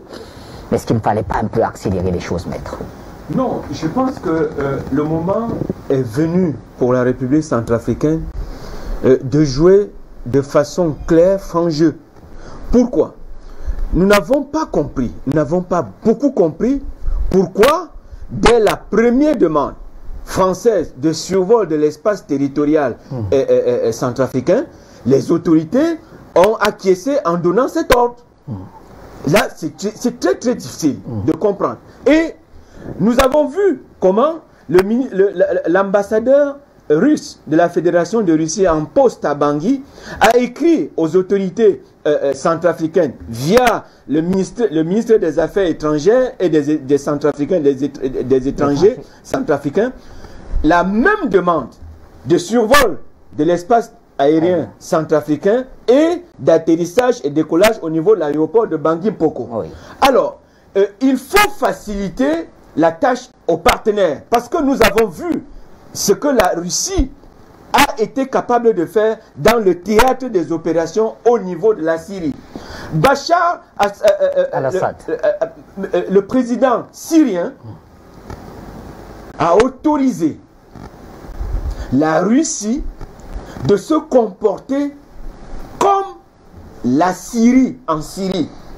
Vous comprenez la tautologie? C'est-à-dire, il a donné, le gouvernement syrien a donné le feu vert aux Russes d'intervenir en Syrie, a facilité, n'a même pas attendu que la Russie fasse une première demande pour utiliser, pour avoir de l'espace aérien et pour avoir des manœuvres au niveau des aéroports. Il faut faire attention parce que la France, on ne joue pas avec la tête du mamba vert. On ne joue pas parce que si en Centrafrique, vous voulez jouer avec la tête du mamba, eh bien il va vous mordre à la langue. Et là, on ne peut pas faire le garrot. Pour dire que les autorités centrafricaines doivent rassurer le partenaire russe. Il s'agit de les rassurer. Ce n'est pas un jeu de bisbille. Il ne faut pas jouer dans ce genre d'opération où les Africains qui sont non centrafricains sont aussi engagés. Nous-mêmes, M. Bachir, nous sommes dans ce combat. Tout à fait. Nous sommes dans ce combat. Nous aussi, on a besoin d'être rassurés par le comportement des autorités centrafricaines.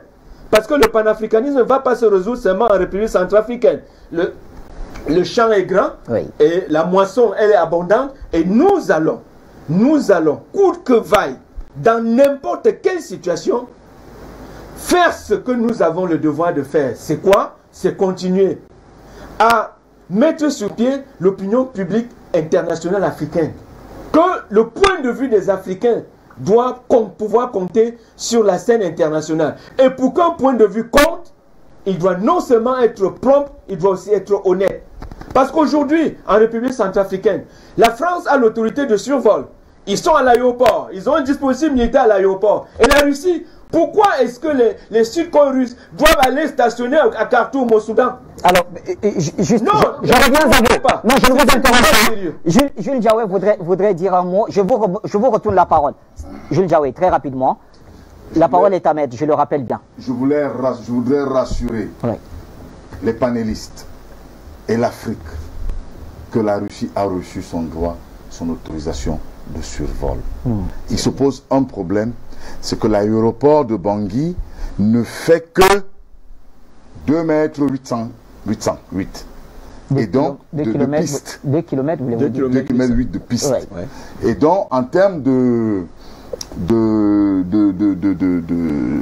comment dirais-je, d'opérationnalité, ça devient difficile. Donc, par contre, il y a eu de la désinformation. Sur le survol français. Sur le survol des avions français. Des avions russes. Russes. D'accord, il y a eu de la désinformation.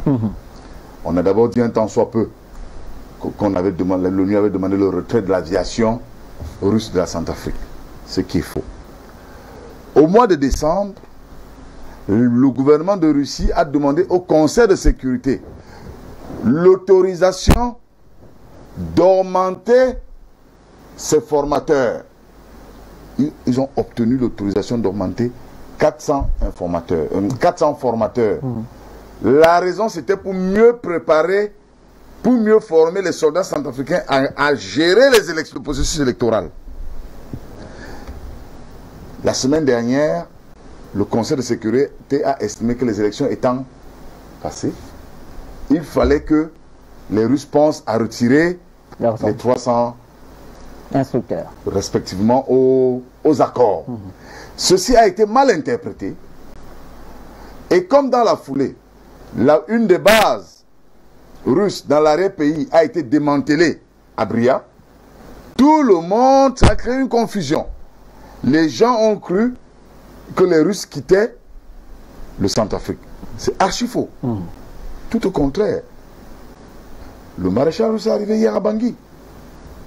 Il a discuté avec les autorités. Il y a encore, je crois. Voilà.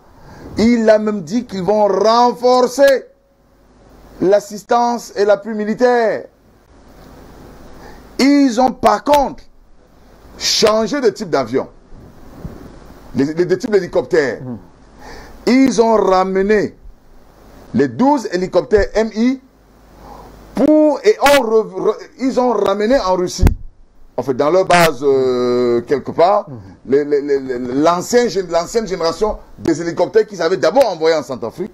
Et là, ils ont ramené la dernière technologie, le dernier né de l'aviation russe. Et donc, il n'y a pas de quiproquo. La Russie est en Centrafrique. La Russie restera en Centrafrique. La Russie a toute l'assistance technique, logistique, humaine et matérielle dont peut donner les autorités centrafricaines. Très bien. Maître Momo, vous poursuivez. Nous disions que un partenaire comme la Russie qui s'engage aux côtés d'un État qui est en instabilité depuis 70 ans doit avoir les coudées franches à tous les niveaux. Si l'information, comme elle vient de M. Djindjaoué, nous avons l'espoir que effectivement en République centrafricaine, la Russie n'a pas d'embûche dans son action qui vise à restaurer la paix dans ce pays. La paix en République centrafricaine est un vecteur de paix, non seulement dans toute la zone CEMAC, mais aussi dans toute la zone de la CEAC. Nous n'acceptons plus que des chefs d'État, des gouvernements, des membres du gouvernement continuent, je dis bien continuent, à constituer des obstacles à ceux-là même qui sont venus pour nous aider dans ce combat du 21e siècle. Il est question aujourd'hui que les Centrafricains comprennent que l'ennemi n'est plus à chatouiller. Nous le disions la dernière fois. Le président centrafricain doit se revêtir, je dis, du manteau du chef d'État, du manteau du chef suprême des forces armées. Et je suis d'accord avec M. Tachinda, les négociations avec les rebelles, c'est terminé. J'ai dit, c'est terminé. S'il s'engage dans une autre initiative avec les gouvernements d'union nationale, ce sera embrigadé cette paix qui est en train d'être acquise, non seulement à coup de milliards que le Trésor public centrafricain supportera, mais aussi à coup du sang qui est versé dans ce pays. Donc, les Russes, il y a des manœuvres militaires qui s'opèrent dans des aéroports. La vérité, c'est que un dispositif militaire français se trouve à l'aéroport. Et donc, limite les mouvements. Fort heureusement, les Sukhoi sont des avions qui, très souvent, opèrent sur des porte-avions. Donc, n'ont pas besoin d'une grande portée pour faire des opérations militaires. Nous demandons aux autorités centrafricaines de donner quitus. Nous l'avons vu en Syrie.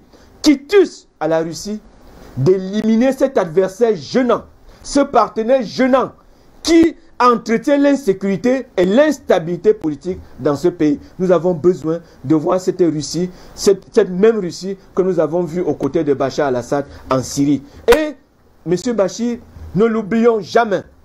Les Russes parlent peu, mais observent beaucoup. Le moindre écart de comportement en République centrafricaine, un matin, vous entendrez qu'ils sont partis. Ça, c'est le comportement russe. Les Russes ne sont pas dans des jeux de passe-passe. J'ai dit, ils regardent beaucoup, ils parlent peu et ils agissent. Donc, nous avons besoin que ce partenaire soit encouragé et que le président Touadéra, avec sa jeunesse, trace un autre chemin de partenariat, une nouvelle route de partenariat comme il l'a fait, parce que nous n'avons pas vu un partenaire aller dans le théâtre des opérations aux côtés d'un État en danger. Touadéra, je pense qu'il nous laisse, il nous a apporté une autre façon, une autre vision dans le partenariat au niveau du système de défense. Et nous lui disons merci. Merci à vous également, Maître Janvier Momo. Alors, est-ce que Bertrand Tachinda, alors, dans l'une de nos émissions, vous avez parlé d'une possible mise en place de la FMM, la force multinationale mixte, version Afrique centrale, je veux dire, comme ce fut le cas contre Boko Haram dans le bassin du lac Tchad. Mais est-ce que vous pensez que cela est possible au vu de l'embargo quand même qui pèse sur la RCA? On sait que les autres pays de la force multinationale mixte dans le nord, donc, le Tchad n'est pas concerné par l'embargo, le Cameroun non plus, le Nigeria, le Niger ou encore le Bénin qui avait aussi apporté son appui. Dans le cadre de la crise centrafricaine, est-ce possible? Bachir, c'est possible s'il y a deux éléments. D'accord. Qui sont respectés. Premier élément, il faudrait que le président Touadéra dope sa diplomatie. C'est-à-dire que la ministre des Relations extérieures de la République centrafricaine doit être de tout repos. C'est-à-dire qu'il ne doit pas se passer, une fois que le Conseil constitutionnel aura validé l'élection, il ne doit pas se passer un jour sans qu'elle soit dans un pays pour expliquer même la situation de son pays. Pour l'expliquer. C'est-à-dire la diplomatie centrafricaine doit se déployer. Je vais plus loin. Même la ministre des Forces armées, elle doit avoir un rôle diplomatique, mais of caractère militaire. Et l'autre doit avoir un rôle politique à caractère, comment je vais dire, politique et géopolitique. Ça doit être de concert. La deuxième chose, c'est la volonté sincère des pays de la CRC d'accompagner la Centrafrique. Si les deux, c'est-à-dire que ces deux éléments sont en jeu, ben, on aura une force multinationale. Je vais même plus loin. Jusqu'ici, est-ce qu'on peut dire qu'il y a cette sincérité? Et il y a cette sincérité, c'est-à-dire que les pays parlent, il y a cette sincérité. Vous avez des pays qui ont une tradition de guerriers, de militaires vaillants. Il y a le Burundi, il y a le Rwanda, il y a nos frères angolais, il y a même le Congo-Brazza. On peut dire même de la Guinée équatoriale. C'est des peuples bantous. Le bantou, c'est d'abord un lutteur, c'est un guerrier. Donc vous avez ces pays qui ne rechigneraient pas à aider la Centrafrique. Donc il faut leur expliquer la situation, il faut leur expliquer les enjeux, il faut leur envoyer des diplomates, y compris même les ambassadeurs de République centrafricaine dans ces pays-là doivent être de tout repos pour déployer la diplomatie. Je vais plus loin même dans la structuration des forces armées. Il faut des troupes d'élite qui dépendent directement du chef de l'État. Il faut des troupes d'élite, des commandos. C'est-à-dire qu'au-delà des FACA, il faut une unité d'élite. Quand le président se lève comme ça, il dit, ils ne répondent que de lui. Allez-y, ils y vont, sans rechigner. C'est aussi ça la défense. Il faut le dire. Nous ne sommes pas en train de dire qu'on ne compte pas sur les FACA. Les FACA ont déjà démontré leur bravoure. Mais à côté de ça, le président doit pouvoir avoir non seulement les éléments institutionnels et cet outil qu'on appelle l'armée, c'est-à-dire des troupes qui dépendent de lui, qui sont les troupes d'élite sur le plan militaire. Je vais encore plus loin même dans la recherche de la démarche. Moi j'ai dit ici, ne me parlez plus jamais de l'embargo sur les armes en Centrafrique. Parce que l'embargo sur les armes en Centrafrique, c'est-à-dire que c'est une décision administrative du Conseil de sécurité. Voilà la Russie en Centrafrique. Vous ne savez pas que l'embargo sur les armes en Centrafrique interdit d'avoir un partenaire comme la Russie? Ça t'interdit d'avoir un partenaire qui apporte un certain type d'armement dans ton territoire. Dans ton territoire. Donc ça veut dire qu'il faut même plus, de mon point de vue, parler de ça. Mais sauf que la République centrafricaine ne sera pas un pays délinquant. Mais ils n'ont pas envie de faire, à faire allusion à ça. C'est-à-dire de signer un contrat bilatéral avec ces pays que j'ai cités, le Burundi, le Rwanda, l'Angola, le Congo-Brazza, la Guinée équatoriale, le Cameroun, le Tchad, un accord, comment je vais dire que bilatéral de défense qui effectivement peut inclure une intervention militaire aux côtés des troupes centrafricaines et même la mise à disposition du matériel militaire aux éléments des FACA. Alors, la Russie, elle a les moyens de faire pression sur toute la communauté internationale, mais est-ce que les autres pays frontaliers de la RCA pourront également en dire autant? Non, les autres pays, je t'explique. Justement, puisque vous dites, vous avez commencé par nous dire vraiment, en ce qui me concerne, ne nous parlez plus de l'embargo sur les armes sur la RCA. Non, je veux dire que pour moi, c'est pas un frein. C'est-à-dire que l'embargo sur les armes contre les FACA ne devrait pas donner des mots de tête. Comment je vais dire au président Touadéra? J'explique qu'il y a possibilité, comment je vais dire que, d'associer des partenaires au FACA qui peuvent amener les hommes et du matériel. Vous avez encore l'embargo, pourquoi? Il peut signer des possibilités. Je vous prends un exemple simple. Prenons nos frères angolais.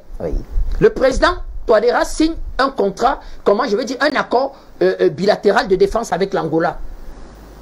Secret même. Secret, c'est possible. Ça empêche les troupes angolaises, avec un certain type de matériel, de venir aux côtés des FACA et de mettre à disposition des FACA un certain type de matériel. En tout cas, il l'a fait avec le Rwanda. Voilà, voilà. Et on a vu le général, en fait, centrafricain le dire. Donc, vous voyez donc que c'est une décision administrative qui a été votée au sein du Conseil de sécurité et qui est appuyée par la France pour faire, comment je vais dire, le chantage à la Centrafrique. Pourquoi? Parce que la Russie n'est pas seule à avoir un droit de veto. C'est-à-dire, si la Russie pose le problème, convoque une réunion du Conseil de sécurité, décide de faire lever l'embargo, si la France dit, moi, pour l'instant, les conditions ne sont pas réunies, on ne lève pas l'embargo. Donc, il y a une façon de contourner ça. Je vous rappelle que le Conseil de sécurité avait fait voter une résolution, en fait, pour attacher les bras du président syrien. Oui, Bachar el-Assad. Bachar el-Assad, je vous le rappelle, que lui aussi a le même type d'embargo, de ne surtout pas vendre l'embargo. Washington va m'aller plus loin et dit que je punirai tout pays qui va intervenir aux côtés de Bachar. Mais la Russie n'a pas aidé Bachar, la Russie n'a pas équipé les troupes de Bachar, la Turquie même n'est pas venue soutenir Bachar, les Moudjahidines, solides combattants iraniens ne sont pas venus aux côtés de Bachar. L'embargo a donné quoi? Eh bien, Washington a braillé, ça n'a rien donné. Mais voilà ce que nous disons pour le président Touadéra. C'est-à-dire que les pays de la CEMAC doivent avoir une réelle volonté de soutenir le président Touadéra. À partir du moment où ils ont une réelle... Ils sont souverains. Je l'ai dit sur ce plateau. Un militaire camerounais a d'abord pour chef suprême le président Biya. Qu'il porte le maillot de l'ONU, qu'il porte le maillot de la MINUSCA. Son chef suprême, c'est d'abord le président Biya. Donc ça veut dire que tous les militaires là qui constituent la MINUSCA et qui sont les pays de la CEMAC véritablement ont d'abord pour patron les présidents de la CEAC. Je vais plus loin. Moi je voudrais même que la MINUSCA là soit uniquement composée des soldats de la CEAC. Qu'on nous fasse rentrer un peu ces Pakistanais. Moi je le dis, même les Portugais. Moi je voudrais que véritablement, immédiatement après, le président Touadéra prenne ses fonctions, qu'il engage une démarche et dit que ma MINUSCA, c'est-à-dire la force onusienne, doit être constituée uniquement de contingents de la CEAC. Parce que quand vous mettez les Portugais dans cette histoire, le Portugais va te dire que lui il répond du Portugal et qu'il répond véritablement des instructions du Conseil européen et que lui suit les résolutions de l'ONU. S'il y a cafouillage au sein de la MINUSCA, eh bien c'est déjà un enjeu, c'est-à-dire que des troupes sécuritaires à 100%. Donc vous voyez donc que si nous arrivons à obtenir ça, de faire voter une MINUSCA constituée de troupes, comment je vais dire, de la CEAC, bref des troupes africaines, une réelle volonté de l'Afrique d'apporter le soutien au président Touadéra, mais vous voyez donc que l'enjeu même de la rétention d'armes ou bien l'enjeu de ne pas lever l'embargo sur les armes tombe de fait. Pourquoi? Ça empêche le Cameroun de mettre un certain nombre de militaires et du dispositif et du matériel militaire à côté de la Centrafrique. Jules nous dit que les Sukhoi arrivent. Vous savez ce que c'est qu'un Sukhoi? C'est avion dernière génération. Les Sukhoi sont même ce qu'on appelle des bombardiers stratégiques. Ça veut dire quoi? Ils peuvent transporter de l'armement nucléaire. Les derniers Sukhoi transportent de l'armement nucléaire. C'est ce qu'on appelle des bombardiers stratégiques. C'est-à-dire que quand la Russie fait survoler ton territoire avec les Sukhoi, ben, j'ai envie de dire que mets-toi sur la table de négociation. Et quand vous avez déjà la Russie qui réussit à déplacer ce type d'armement et l'amener en plein Bangui, c'est que la Russie déjà se fout de l'embargo sur les armes. C'est-à-dire il y a déjà même, c'est-à-dire c'est caduc, ça n'existe plus. Le président dit qu'on est en guerre. Quand M. de Gaulle fuit la France, va chez Churchill, lance le concept de la France libre, qui lui a donné mandat. Il tenait compte des embargos, il a décidé que la situation l'oblige à ne plus regarder le droit international. C'est-à-dire à rassembler tous ceux qui peuvent le faire autour de lui pour aller libérer la France. Le président Touadéra est dans cette situation. Il est dans une situation où il faut pacifier son pays.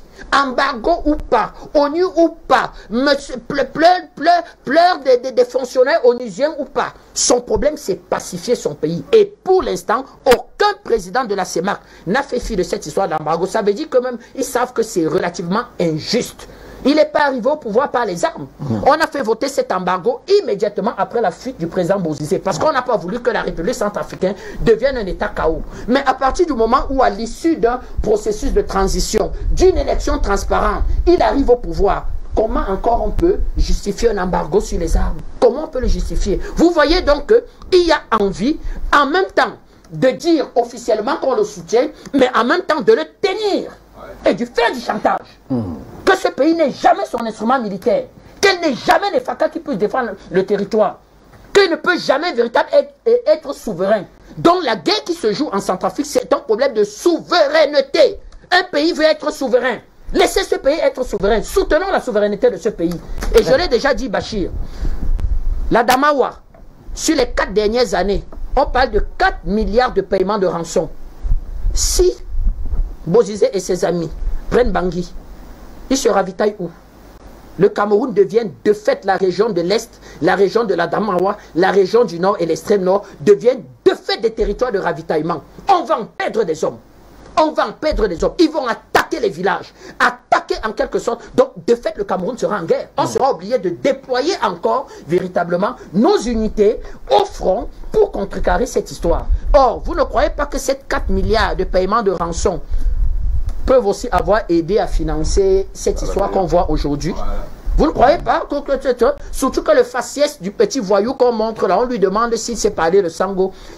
Moi, j'ai vu des enfants comme ça, arrêtés en quelque sorte par le groupement polyvalent du GIGN de la gendarmerie du Cameroun, ont le même faciès. Des espèces des Arabes choix qui ont un peu le même faciès de Somaliens, de Kenyans, certains évoluent au Tchad et tout. C'est-à-dire, c'est des faciès des Soudanais, c'est des enfants qu'on recrute en fait dans ce triangle-là pour s'attaquer et attaquer véritablement les États.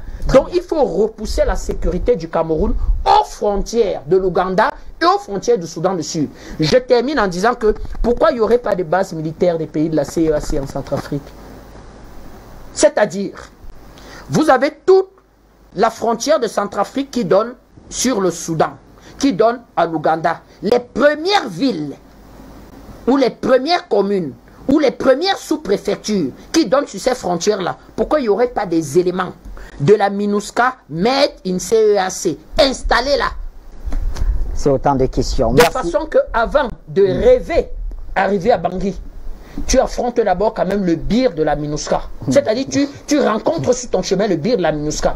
Donc je le répète ici, un soldat camerounais, un soldat de la CEAC est d'abord un soldat qui répond de son chef d'État avant de répondre d'un fonctionnaire onusien. La France intervient en Afrique véritablement dans des coalitions militaires. Vous connaissez un jour la France qui a mis ses soldats sous commandement africain? Jamais. Vous connaissez ça? Elle est dans elle dit qu'elle est partenaire du G5 Sahel. Mais ce sont sous commandement français. Quand elle lance même des attaques, souvent c'est pas à coordination. Pourquoi les soldats tchadiens, les généraux tchadiens ne pourraient pas avoir le commandement du G5 Sahel et en même temps être les commandeurs en fait, de l'opération Barkhane? Un général tchadien ne peut pas commander l'opération Barkhane.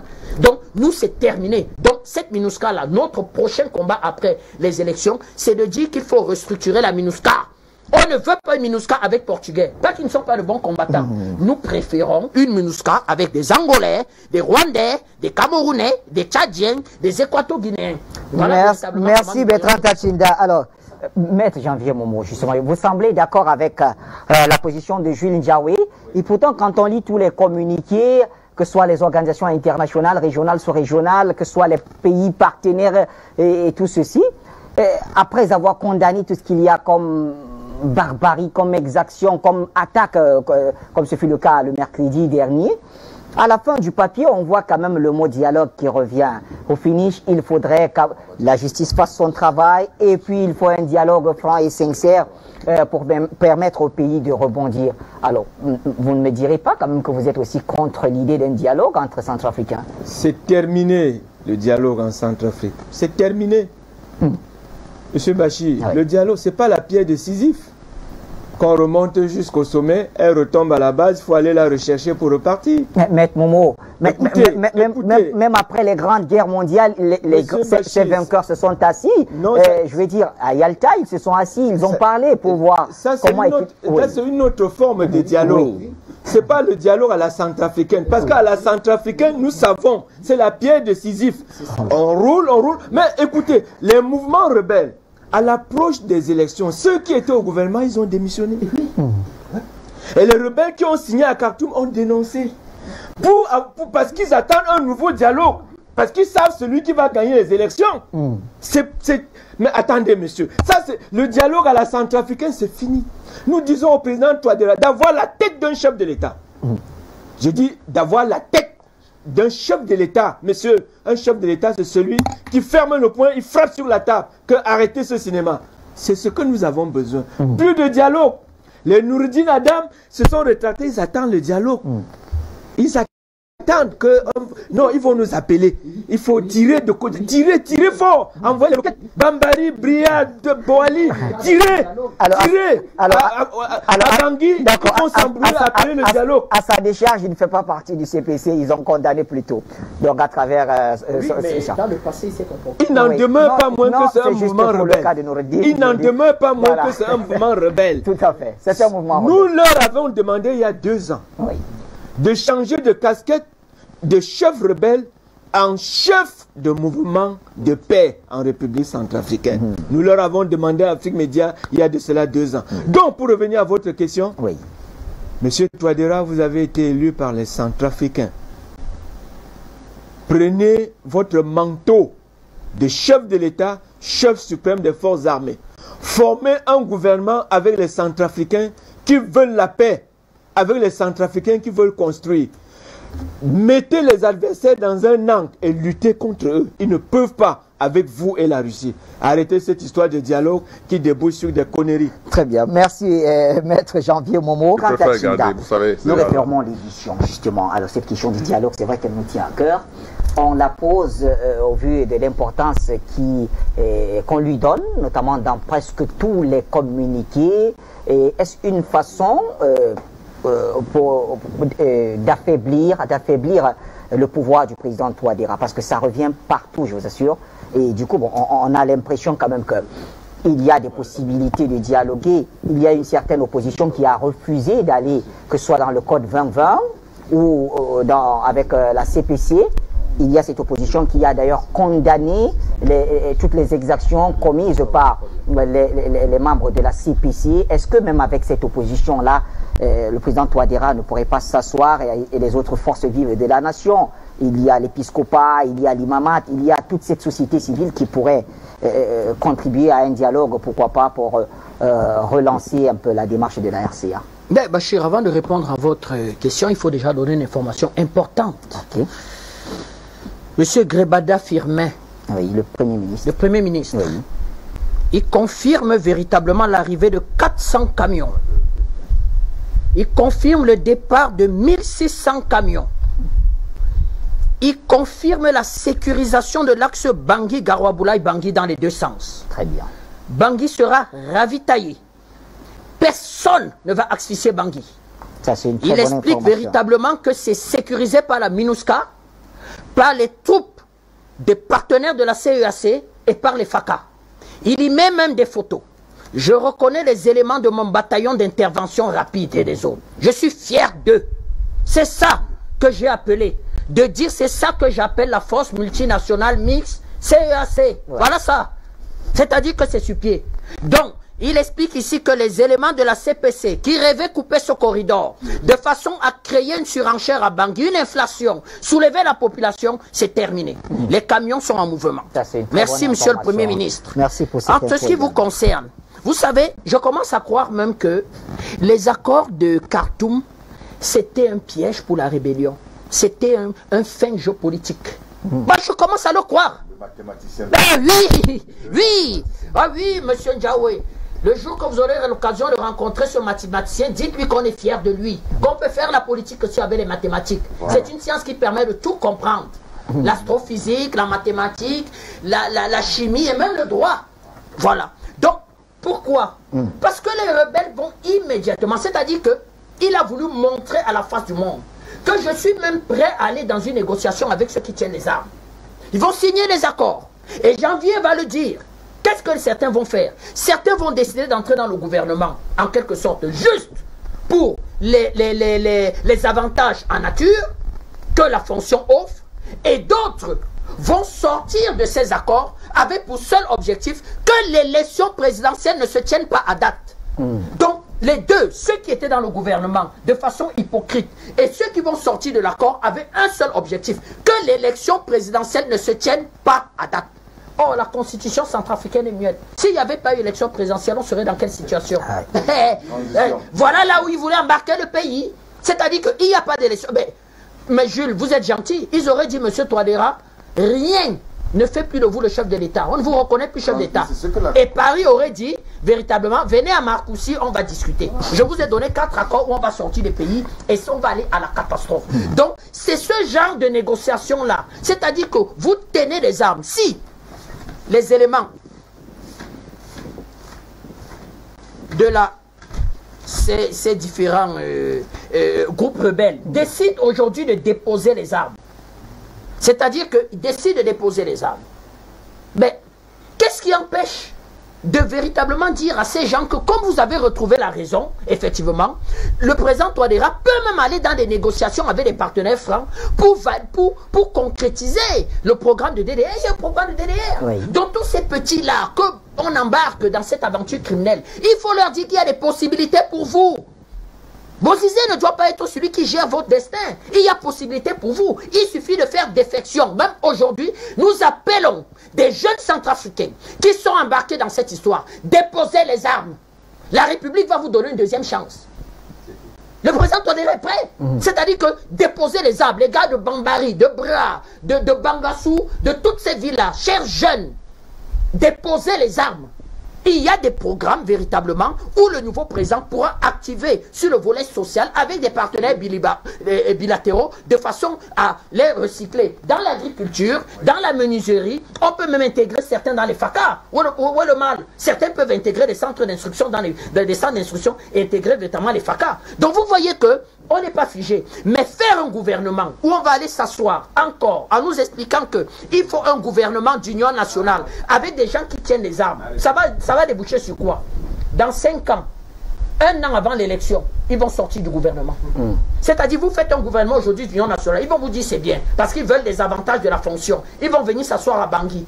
Ils vont véritablement aller aux affaires et vous ne pourrez même pas auditer leur action, parce que dès que vous auditez leur action, ils se fâchent, ils menacent de sortir du gouvernement. Ils vont piller l'État. Et maintenant, 1 an avant l'élection, ils vont sortir du gouvernement.